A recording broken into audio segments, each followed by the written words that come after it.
According to Let's Learn Katakana, the usage of katakana can actually range from plants and animals to onomatopoetic expressions and domestic telegrams and so on and so on. Though perhaps the most apparent usages would be katakana being used to help certain words stand out in advertisements.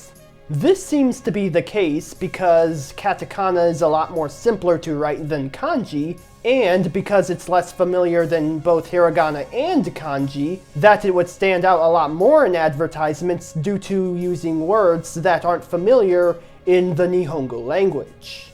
The range of katakana can range from shop names, brand names, designers' names, shops, recipes, commercials, and are even used for scientific and technical terms. When it comes to foreign languages being adopted into Nihongo, they will generally be assigned to one of two categories: loan words and foreign words. They are more or less the same when it comes to function in general, with the distinction that loan words have either existed in the Nihongo language long enough and or have been utilized in the Nihongo language long enough to be assimilated into said Nihongo language. The history of katakana was that while hiragana was being utilized as the base of the Japanese writing system, katakana was being utilized to adopt the Chinese language.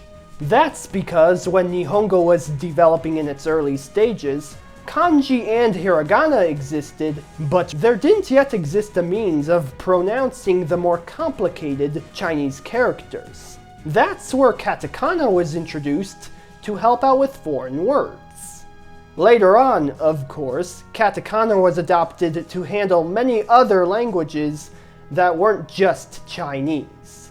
Ironically, the use of katakana nowadays is more tailored toward Western languages such as English rather than Chinese. Though funny enough, the earliest languages to be adopted were not English, but rather Portuguese and Dutch. However, English has perhaps become one of the most adopted languages when it comes to Nihongo, to the point that when you're indulging in Japanese media, or media localized in Japanese, you're bound to find the occasional English word here and there. At least I believe that's the reason why there's the occasional English in Japanese media. It isn't really a full Japanese localization, as some strings remain in English. But do you know why? It turns out that it's a long-lived tradition to keep the English text in Japanese releases because, as this interesting article states, when a Japanese localization features no English texts at all, it feels very weird and awkward. A sound theory, you have to admit. Of course, Nihongo is still the primary language of Japan, but English is still a notable language over there. It's even taught in schools where most of the teachers are native English speakers. That's all I can say about katakana here. Good luck on your quest to learn Nihongo if you choose to pursue it. This is as far as I can go when talking about the language itself.